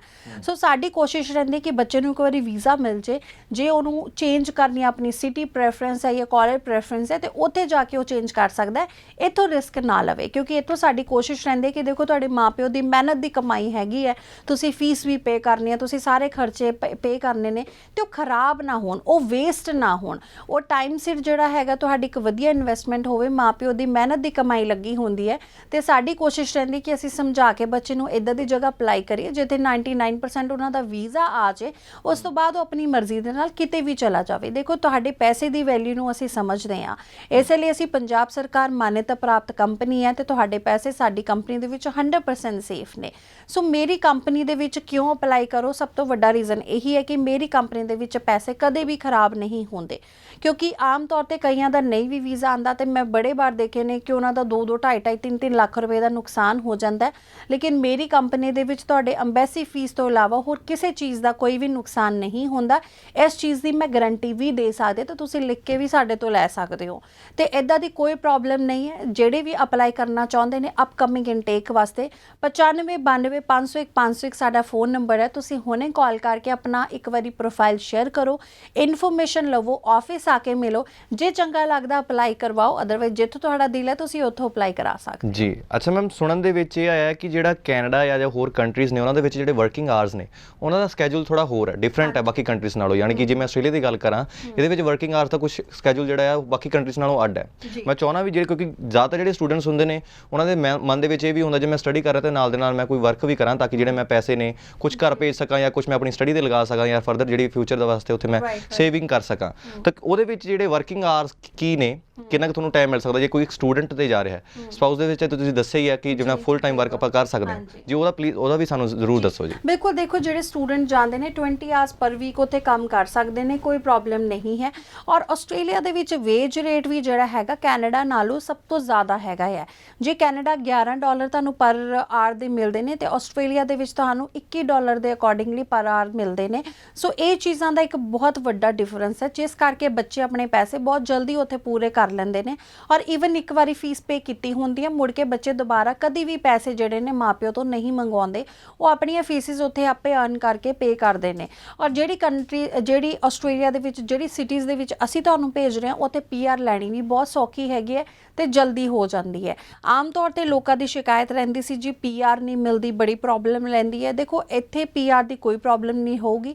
ਉਹ ਪਹਿਲਾ ਟਾਈਮ ਹੁੰਦਾ ਸੀ ਜਦੋਂ PR ਦੇ ਸਟੂਡੈਂਟਸ ਨੂੰ ਪ੍ਰੋਬਲਮ ਆਈ ਸੀਗੀ, ਲੇਕਿਨ ਹੁਣ ਆਸਟ੍ਰੇਲੀਅਨ ਹਾਈ ਕਮਿਸ਼ਨ ਨੇ ਕਾਫੀ ਰੂਲਸ ਚੇਂਜ ਕਰਤੇ ਨੇ, ਜਿਸ ਨੂੰ ਦੇਖਦੇ ਹੋਏ ਹੁਣ ਬੱਚਿਆਂ ਨੂੰ PR ਦੇ ਵਿੱਚ ਕੋਈ ਪ੍ਰੋਬਲਮ ਨਹੀਂ ਆਉਂਦੀ ਔਰ ਬਹੁਤ ਈਜ਼ੀਲੀ ਬੱਚੇ ਉੱਥੇ ਹੁਣ PR ਹੋ ਜਾਂਦੇ ਨੇ। ਦੇਖੋ IELTS ਦੀ ਰਿਕੁਆਇਰਮੈਂਟ ਕਿਤੇ ਨਾ ਕਿਤੇ ਤੋਂ ਤੁਹਾਨੂੰ ਪੂਰੀ ਕਰਨੀ ਹੀ ਪੈਂਦੀ ਹੈ। ਇੱਥੇ ਜੇ ਤੁਹਾਨੂੰ 5.5 ਬੈਂਡ ਦੇ ਨਾਲ ਸਟੂਡੈਂਟ ਵੀਜ਼ਾ ਮਿਲ ਜਾਂਦਾ, ਲੇਕਿਨ ਉੱਥੇ PR ਵਾਸਤੇ ਤੁਹਾਨੂੰ IELTS ਦੇਣੀ ਪੈਂਦੀ ਹੈ। 8 ਬੈਂਡ ਤੱਕ ਦੀ ਰਿਕੁਆਇਰਮੈਂਟ ਹੁੰਦੀ ਹੈ, ਲੇਕਿਨ ਉੱਥੇ ਦੇਖੋ ਤੁਸੀਂ 3-4 ਸਾਲ ਜਦੋਂ ਪੜ੍ਹੋਗੇ ਤੇ ਉੱਥੇ ਰਹਿ ਕੇ ਕੰਮ ਕਰਕੇ ਗੋਰਿਆਂ ਦੇ ਵਿੱਚ ਰਹਿ ਕੇ ਤੁਹਾਡੀ ਆਲਰੇਡੀ ਇੰਗਲਿਸ਼ ਸਕਿੱਲਸ ਇੰਨੇ ਜ਼ਿਆਦਾ ਇੰਪਰੂਵ ਹੋ ਜਾਂਦੇ ਨੇ ਕਿ ਉੱਥੇ ਇੰਨਾ ਬੈਂਡ ਸਕੋਰ ਜਿਹੜਾ ਕਰਨਾ ਕੋਈ ਵੀ ਵੱਡੀ ਪ੍ਰੋਬਲਮ ਨਹੀਂ ਹੈ, ਬਹੁਤ ਈਜ਼ੀਲੀ ਬੱਚੇ ਸਕੋਰ ਕਰ ਲੈਂਦੇ ਨੇ। ਸੋ PR ਹੁਣ ਈਜ਼ੀ ਪ੍ਰੋਸੈਸ ਹੋ ਚੁੱਕਾ ਆਸਟ੍ਰੇਲੀਆ ਦੇ ਵਿੱਚ, ਇਸੇ ਕਰਕੇ ਅਸੀਂ ਇੱਦਾਂ ਦੀ ਹੀ ਸਿਟੀਜ਼ ਦੇ ਵਿੱਚ ਭੇਜ ਰਹੇ ਹਾਂ ਜਿੱਥੇ ਬੱਚੇ ਨੂੰ PR ਜਲਦੀ ਮਿਲੇ। ਬਿਲਕੁਲ। ਜੇ ਮੈਂ ਗੱਲ ਕਰਾਂ ਕਿ ਮੰਨ ਲਓ ਕੋਈ ਸਟੂਡੈਂਟ ਲਗਾਉਣੀ ਚਾਹੁੰਦਾ ਆਪਣੀ ਫਾਈਲ, ਤੇ ਉਹਦੇ ਜਿਹੜੇ IELTS ਸਕੋਰ ਨੇ ਆਸਟ੍ਰੇਲੀਆ ਦੇ ਲਈ, ਜੇ ਮੰਨ ਲਓ ਉਹਦੇ 5 ਸਕੋਰ ਆਏ ਨੇ, ਮੈਂ ਘੱਟਦੇ ਦੀ ਗੱਲ ਕਰਾਂ, ਜੇ 5 ਸਕੋਰ ਉਹਦੇ ਆਏ ਨੇ ਕਿਸੇ ਇੱਕ ਵਿੱਚੋਂ ਰੀਡਿੰਗ ਵਿੱਚੋਂ ਜਾਂ ਕਿਸੇ ਦੇ ਇੱਕ ਵਿੱਚੋਂ 5 ਸਕੋਰ ਆਏ ਨੇ, ਤਾਂ ਉਹ ਅਪਲਾਈ ਕਰ ਸਕਦਾ? ਉਹਦੇ ਵੀਜ਼ਾ ਚਾਂਸਿਸ ਹੈਗੇ ਨੇ ਕਿ ਉਹ ਆਸਟ੍ਰੇਲੀਆ ਦੇ ਵਿੱਚ ਜਾ ਸਕਦਾ, ਉਹਦਾ ਵੀਜ਼ਾ ਆ ਸਕਦਾ? ਦੇਖੋ ਇੱਦਾਂ ਦੇ ਬੱਚੇ ਦਾ ਪ੍ਰੋਫਾਈਲ ਅਸੀਂ ਇੱਕ ਵਾਰੀ ਜ਼ਰੂਰ ਅਸੈਸ ਕਰਾਵਾਂਗੇ। ਜੇ ਤੇ LE ਲੱਗ ਕੇ ਨਾਲ ਬੱਚੇ ਨੂੰ ਐਡਮਿਸ਼ਨ ਮਿਲ ਜਾਂਦੀ ਹੈ ਫਿਰ ਤਾਂ ਕੋਈ ਪ੍ਰੋਬਲਮ ਨਹੀਂ ਹੈ। ਫਿਰ ਤਾਂ +2 ਤੋਂ ਬਾਅਦ ਜੇ ਇੱਕ ਮੋਡਿਊਲ ਦੇ ਵਿੱਚ 5 ਬੈਂਡ ਹੈਗੇ ਨੇ ਤਾਂ ਐਕਸੈਪਟੇਬਲ ਹੈਗੇ ਨੇ। ਲੇਕਿਨ ਜੇ ਤੁਸੀਂ ਕਹੋ ਗ੍ਰੈਜੂਏਸ਼ਨ ਤੋਂ ਬਾਅਦ ਬੱਚੇ ਦੇ ਇੱਕ ਮੋਡਿਊਲ 'ਚੋਂ 5 ਬੈਂਡ ਹੈ ਤੇ ਅਪਲਾਈ ਕਰਨਾ ਚਾਹੁੰਦਾ ਹੈ, ਉਹਨਾਂ ਨੂੰ ਥੋੜੀ ਜਿਹੀ ਅਸੀਂ ਐਡਵਾਈਸ ਦੇ ਰਹੇ ਹਾਂ ਕਿ ਕੋਸ਼ਿਸ਼ ਕਰੋ ਫਿਰ ਆਪਣੀ IELTS ਇੰਪਰੂਵ ਕਰੋ। ਲੇਕਿਨ ਜੇ +2 ਬੱਚਾ ਹੈਗਾ, ਗੈਪ ਹੈਗਾ, ਉਸ ਕੇਸ ਦੇ ਵਿੱਚ ਬੱਚੇ ਨੂੰ ਕੋਈ ਪ੍ਰੋਬਲਮ ਨਹੀਂ ਹੈ, ਉਹ ਅਪਲਾਈ ਕਰ ਸਕਦਾ। ਲੇਕਿਨ ਗ੍ਰੈਜੂਏਸ਼ਨ ਤੋਂ ਬਾਅਦ ਜਾਂ ਪੋਸਟ ਗ੍ਰੈਜੂਏਸ਼ਨ ਤੋਂ ਬਾਅਦ ਜੇ ਕੋਈ ਅਪਲਾਈ ਕਰਨਾ ਚਾਹੁੰਦਾ ਜਾਂ ਕੋਈ ਸਪਾਊਸ ਕੇਸ ਹੈ, ਉਹਦੇ ਲਈ 5 ਬੈਂਡ ਇੱਕ ਮੋਡਿਊਲ ਜੋ ਐਕਸੈਪਟੇਬਲ ਨਹੀਂ ਹੈਗੇ, ਉਹਨਾਂ ਲਈ ਐਡਵਾਈਸ ਹੈ ਕਿ ਉਹ ਆਪਣੀ IELTS ਨੂੰ ਜ਼ਰੂਰ ਇੱਕ ਵਾਰੀ ਇੰਪਰੂਵ ਕਰ ਲਓ। ਦੇਖੋ ਸਾਨੂੰ ਇਦਾਂ ਦੀ ਕੋਈ ਲਾਲਚ ਨਹੀਂ ਕਿ ਤੁਸੀਂ ਤੁਹਾਡੇ ਜੇ ਘੱਟ ਬੈਂਡ ਵੀ ਹੈਗੇ ਨੇ ਤੁਸੀਂ ਸਾਡੇ ਕੋਲ ਹੀ ਆਓ, ਅਸੀਂ ਹਰ ਪਾਸੇ ਕਿਸੇ ਕਹਿ ਦਾਂਗੇ ਤੁਹਾਡਾ ਵੀ ਲੱਗ ਜੂਗਾ ਵੀਜ਼ਾ, ਤੁਹਾਡਾ ਵੀ ਲੱਗ ਜੂਗਾ। ਇਦਾਂ ਦੀ ਕੋਈ ਗੱਲ ਨਹੀਂ ਹੈ ਜੀ। ਜੋ ਸਹੀ ਸਿਚੁਏਸ਼ਨ ਹੋਊਗੀ, ਜਿਹੜਾ ਸਹੀ ਤਰੀਕੇ ਨਾਲ ਐਡਵਾਈਸ ਹੋਗੀ, ਅਸੀਂ ਉਹੀ ਦੇਵਾਂਗੇ। ਲੱਗਦਾ ਹੋਊਗਾ ਅਪਲਾਈ ਹੁੰਦੀ ਹੋਊਗੀ ਫਾਈਲ ਤਾਂ ਵੀ ਕਰਾਂਗੇ, ਨਹੀਂ ਲੱਗਦੀ ਤਾਂ ਵੀ ਅਸੀਂ ਤੁਹਾਨੂੰ ਦੱਸ ਦਾਂਗੇ ਕਿ ਇਸ ਤਰੀਕੇ ਨਾਲ ਇਹ ਕੰਪਲਿਕੇਸ਼ਨ ਤੁਹਾਡੇ ਪ੍ਰੋਫਾਈਲ ਦੇ ਵਿੱਚ ਹੈਗੀਆਂ ਨੇ। ਬਾਕੀ ਮਰਜ਼ੀ ਤੁਹਾਡੀ ਹੈਗੀ ਕਿ ਅਪਲਾਈ ਕਰਨਾ ਜਾਂ ਨਹੀਂ ਕਰਨਾ। ਸੋ ਸਾਡੀ ਕੰਪਨੀ ਦੇ ਵਿੱਚ ਤੁਹਾਨੂੰ ਬਿਲਕੁਲ ਸਹੀ ਗਾਈਡੈਂਸ ਮਿਲੇਗੀ ਜੀ। ਕਾਫੀ ਟਾਈਮ ਤੋਂ ਅਸੀਂ ਕੰਮ ਕਰ ਰਹੇ ਹਾਂ। ਐਡਰੈਸ ਦੀ ਗੱਲ ਕਰੀਏ ਜੀ, SCO number 664 first floor sector 70 Mohali ਦੇ ਵਿੱਚ ਸਾਡਾ ਆਫਿਸ ਹੈਗਾ। ਤੁਸੀਂ ਕਦੇ ਵੀ ਅਪਾਇੰਟਮੈਂਟ ਲੈ ਕੇ ਜਿਹੜਾ ਸਾਡੇ ਆਫਿਸ ਦੇ ਵਿੱਚ ਵਿਜ਼ਿਟ ਕਰ ਸਕਦੇ ਹੋ। ਆਪਣੇ ਡਾਕੂਮੈਂਟ ਜ਼ਰੂਰ ਲੈ ਕੇ ਆਓ ਸੋ ਦੈਟ ਅਸੀਂ ਤੁਹਾਡੇ ਡਾਕੂਮੈਂਟ ਅਸੈਸ ਕਰਕੇ ਤੁਹਾਨੂੰ ਪ੍ਰੋਪਰ ਤਰੀਕੇ ਨਾਲ ਗਾਈਡ ਕਰ ਸਕੀਏ ਕਿ ਕਿਵੇਂ ਤੁਸੀਂ ਆਪਣਾ ਫਰਦਰ ਪ੍ਰੋਸੈਸ ਕਰਵਾ ਸਕਦੇ ਹੋ। ਆਫਰ ਲੈਟਰ ਮੰਗਵਾਉਣ ਦੇ ਜਾਂ ਕੰਸਲਟੈਂਸੀ ਫੀਸ ਸਾਡੀ ਕੋਈ ਵੀ ਨਹੀਂ ਹੈਗੀ, ਕੋਈ ਚਾਰजेस ਨਹੀਂ ਹੈਗੇ। ਈਵਨ ਵੀਜ਼ਾ ਤੋਂ ਬਾਅਦ ਵੀ ਸਾਡੇ ਕੋਈ ਚਾਰजेस ਨਹੀਂ ਹੈਗੇ। ਸੋ ਜਿਹੜੇ ਵੀ ਦਰਸ਼ਕ ਇਹ ਸ਼ੋਅ ਦੇਖ ਰਹੇ ਨੇ ਉਹ ਜ਼ਰੂਰ ਇਹ ਚੀਜ਼ਾਂ ਨੂੰ ਨੋਟ ਕਰਨ ਤੇ ਇੱਕ ਵਾਰੀ ਸਾਡੇ ਆਫਿਸ ਦੇ ਵਿੱਚ ਆ ਕੇ ਇਨਫੋਰਮੇਸ਼ਨ ਜ਼ਰੂਰ ਲੈਣ। ਜੀ ਬਿਲਕੁਲ, ਜਿਵੇਂ ਮੈਮ ਤੁਸੀਂ ਗੱਲ ਕੀਤੀ ਕਿ ਗੈਪ ਦੀ, ਹੈ ਨਾ, ਗੈਪ ਕਈ ਲੋਕਾਂ ਦੇ ਵਿੱਚ ਕਈ ਵਾਰ ਇੱਦਾਂ ਹੋ ਜਾਂਦਾ ਕਿ ਆਇਲਸ ਕਰ ਲੈਂਦੇ ਨੇ ਬਟ ਕੁਝ ਸਟੱਡੀ ਦੇ ਵਿੱਚ ਗੈਪ ਪੈ ਜਾਂਦਾ ਹੈ, ਕੁਝ ਕਾਰਨ ਬਣ ਜਾਂਦੇ ਨੇ, ਫੈਮਿਲੀ ਇਸ਼ੂਜ਼ ਬਣ ਜਾਂਦੇ ਨੇ। ਗੈਪ ਕਿੰਨਾ ਐਕਸੈਪਟੇਬਲ ਹੈ ਆਸਟ੍ਰੇਲੀਆ ਦੇ ਵਾਸਤੇ? ਘੱਟੋ ਘੱਟ ਕਿੰਨਾ ਗੈਪ ਹੋਣਾ ਚਾਹੀਦਾ ਤੇ ਵੱਧ ਤੋਂ ਵੱਧ ਕਿੰਨਾ ਗੈਪ ਐਕਸੈਪਟ ਕੀਤਾ ਜਾ ਸਕਦਾ? ਦੇਖੋ, ਜਿਹੜਾ ਕਿ 2000 ਬੌਰਨ ਬੱਚਾ ਹੈਗਾ ਆ, ਚਾਹੇ ਉਹਦਾ ਗੈਪ 3 ਤੋਂ 4 ਸਾਲ ਦਾ ਹੈਗਾ, ਉਹ ਐਕਸੈਪਟੇਬਲ ਹੈ, ਬੱਚਾ ਅਪਲਾਈ ਕਰ ਸਕਦਾ। ਆਸਟ੍ਰੇਲੀਆ ਦੇ ਵਿੱਚ 5.5 ਬੈਂਡ ਵਾਲਾ, ਲੇਕਿਨ ਬੱਚਾ 2000 ਬੌਰਨ ਹੋਣਾ ਚਾਹੀਦਾ ਆ। ਅਗਰ ਬੱਚੇ ਦਾ 99 ਬੌਰਨ ਹੈ, ਜ਼ਿਆਦਾ 5 ਤੋਂ 6 ਸਾਲ ਦਾ ਗੈਪ ਹੈਗਾ ਤੇ ਉਹਦੇ ਕੋਲ ਆਪਣਾ ਗੈਪ ਜਸਟੀਫਾਈ ਕਰਨ ਵਾਸਤੇ ਪ੍ਰੋਪਰ ਡਾਕੂਮੈਂਟਸ ਜ਼ਰੂਰ ਹੋਣ। ਯੂਨੀਵਰਸਿਟੀ ਨੂੰ ਇੱਕ ਵਾਰੀ ਅਸੀਂ ਭੇਜ ਕੇ ਦੇਖ ਲਾਂਗੇ, ਜੇ ਤੇ ਸਾਨੂੰ ਆਫਰ ਲੈਟਰ ਮਿਲੀ ਐਂਡ ਯੂਨੀਵਰਸਿਟੀ ਨੇ ਐਕਸੈਪਟ ਕਰ ਲਿਆ ਪ੍ਰੋਫਾਈਲ, ਫਿਰ ਕੋਈ ਪ੍ਰੋਬਲਮ ਨਹੀਂ ਹੈ, ਤੁਹਾਡਾ ਕੇਸ ਅਪਲਾਈ ਹੋ ਸਕਦਾ ਹੈ। ਜੀ, ਆਪਾਂ ਜਾਂਦੇ ਜਾਂਦੇ ਇੱਕ ਵਾਰ ਕੈਨੇਡਾ ਦੀ ਵੀ ਗੱਲ ਕਰ ਲਈਏ ਕਿ ਕੈਨੇਡਾ ਦੇ ਵਿੱਚ ਮੈਂ ਸੁਣਿਆ ਕਿ ਲੋਕਡਾਊਨ ਲੱਗ ਗਏ ਨੇ। ਕੀ ਗਾਈਡਲਾਈਨਸ ਦੇ ਵਿੱਚ ਚੇਂਜਸ ਆਈਆਂ ਨੇ? ਜੇ ਮੰਨ ਲਓ ਕੋਈ ਲੋਕ ਨੇ ਜਿਹੜੇ ਕੈਨੇਡਾ ਜਾਣਾ ਚਾਹੁੰਦੇ ਨੇ, ਉਹਨਾਂ ਦੇ ਵਿੱਚ ਕੀ ਫਰਕ ਪਿਆ? ਆਫ ਕੋਰਸ ਦੇਖੋ, ਜੇ ਕੋਈ ਕੈਨੇਡਾ ਜਾਣਾ ਚਾਹੁੰਦਾ, ਆਫਰ ਲੈਟਰਸ ਆ ਰਹੀਆਂ ਨੇ, ਅਪਲਾਈ ਕੇਸਿਸ ਹੋ ਰਹੇ ਨੇ, ਲੇਕਿਨ ਫਿਲਹਾਲ ਬਾਇਓਮੈਟ੍ਰਿਕਸ ਵਾਸਤੇ ਅਸੀਂ ਕੁਝ ਨਹੀਂ ਕਹਿ ਸਕਦੇ ਜਦ ਤੱਕ ਬੱਚੇ ਫਲਾਈ ਨਹੀਂ ਕਰ ਸਕਦੇ। ਸੈਪਟੰਬਰ ਇਨਟੇਕ ਮਿਲੇਗਾ, ਉਸ ਤੋਂ ਪਹਿਲਾਂ ਕੈਨੇਡਾ ਦੇ ਵਿੱਚ ਕੋਈ ਫਿਲਹਾਲ ਹਲੇ ਇਨਟੇਕ ਨਹੀਂ ਹੈ। ਸੋ ਜਿਹੜੇ ਕੈਨੇਡਾ ਅਪਲਾਈ ਕਰਨਾ ਚਾਹੁੰਦੇ ਨੇ, ਓਵਰਆਲ ਉਹਨਾਂ ਦੇ 6 ਬੈਂਡ ਹੈਗੇ ਨੇ, ਨਾਟ ਲੈਸ ਦੈਨ 5.5 ਹੈਗੇ ਨੇ, ਓਵਰਆਲ 6.5 ਹੈਗੇ ਨੇ, 1 ਚੋਂ 5.5 ਹੈ ਤੇ ਉਹ ਬੱਚੇ ਅੱਛੀ ਯੂਨੀਵਰਸਿਟੀਜ਼ ਦੇ ਵਿੱਚ ਅਪਲਾਈ ਕਰ ਸਕਦੇ ਨੇ। ਸਟਾਰ ਫਿਊਚਰ ਇਮੀਗ੍ਰੇਸ਼ਨ ਤੁਹਾਡੀ ਪੂਰੀ ਹੈਲਪ ਕਰੇਗਾ ਆਫਰ ਲੈਟਰ ਮੰਗਵਾਉਣ ਦੇ ਵਿੱਚ। ਆਫਰ ਲੈਟਰ ਮੰਗਵਾਉਣ ਦੇ ਕੰਸਲਟੈਂਸੀ ਫੀਸ ਕਿਸੇ ਵੀ ਤਰੀਕੇ ਦੇ ਕੋਈ ਵੀ ਚਾਰजेस ਨਹੀਂ ਹੈਗੇ ਨੇ। ਕਿ ਲੋਕ ਹੁਣ ਜਿਵੇਂ ਜਹਾਜ਼ ਚੜ੍ਹਨ ਦਾ ਬਹੁਤ ਲੋਕਾਂ ਨੂੰ ਚਾਹ ਹੁੰਦਾ ਵੀ ਮੈਂ ਵੀ ਜਹਾਜ਼ ਦੇ ਵਿੱਚ ਬੈਠਾ, ਜਾਂਦੇ ਇਹ ਸਵਾਲ ਜ਼ਰੂਰ ਕਰੂੰਗਾ ਕਿ ਕੈਨੇਡਾ ਜਾਂ ਜਿਹੜੀਆਂ ਆਸਟ੍ਰੇਲੀਆ ਦੀ ਫਲਾਈਟਸ ਚੱਲ ਰਹੀਆਂ ਨੇ, ਜਿਹੜਾ ਇਹਨਾਂ ਦੇ ਵੀਜ਼ੇ ਆ ਗਏ ਉਹਨਾਂ ਦੀ ਫਲਾਈਟਸ ਚੱਲ ਰਹੀਆਂ ਨੇ? ਨਹੀਂ ਗੁਰਪ੍ਰੀਤ, ਹਜੇ ਜਿਹੜਾ ਸਟੂਡੈਂਟ ਹਲੇ ਨਹੀਂ ਜਾ ਸਕਦੇ ਜਦ ਤੱਕ ਉੱਥੇ ਕਾਲਜਿਸ ਜਾਂ ਇੰਸਟੀਚਿਊਟਸ ਓਪਨ ਨਹੀਂ ਹੋਣਗੇ।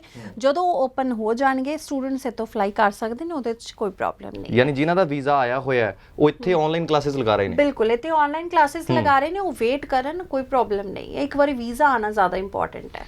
ਦੋਸਤੋ, ਮੈਂ ਇੱਕ ਵਾਰ ਫੇਰ ਰਿਪੀਟ ਕਰੂੰਗਾ ਕਿ ਜਿਹੜੇ ਸਟੂਡੈਂਟਸ ਨੇ ਜਿਨ੍ਹਾਂ ਦੇ ਮਨ ਦੇ ਵਿੱਚ ਕੁਝ ਸਵਾਲ ਰਹਿ ਜਾਂਦੇ ਨੇ, ਕਿਉਂਕਿ ਸਾਡੇ ਜ਼ਿਹਨ ਦੇ ਵਿੱਚ ਕਈ ਸਵਾਲ ਐਸੇ ਹੁੰਦੇ ਨੇ ਜਿਹੜੇ ਨਹੀਂ ਆਉਂਦੇ, ਤੇ ਤੁਹਾਡੇ ਜ਼ਿਹਨ ਦੇ ਵਿੱਚ ਕੋਈ ਸਵਾਲ ਹੈ, ਤੁਸੀਂ ਪੁੱਛਣਾ ਚਾਹੁੰਦੇ ਹੋ ਆਪਣੇ ਕਰੀਅਰ ਦੇ ਰਿਲੇਟਡ ਕਿ ਮੈਂ ਤੁਹਾਡਾ ਵੀ ਜੇ ਸੁਪਨਾ ਬਾਹਰ ਜਾਣ ਦਾ, ਤਾਂ ਤੁਹਾਡੀ ਟੀਵੀ ਸਕਰੀਨ ਤੇ ਇੱਕ ਨੰਬਰ ਫਲੈਸ਼ ਹੋ ਰਿਹਾ 9592 501 501। ਤੁਸੀਂ ਹੁਣੀ ਕਾਲ ਕਰੋ ਤੇ ਤੁਹਾਡੇ ਜਿਹੜੇ ਵੀ ਸਵਾਲ ਨੇ ਉਹਨਾਂ ਦੇ ਪੂਰੇ ਜਿਹੜੇ ਜਵਾਬ ਨੇ ਉਹ ਤੁਹਾਨੂੰ ਮਿਲਣਗੇ।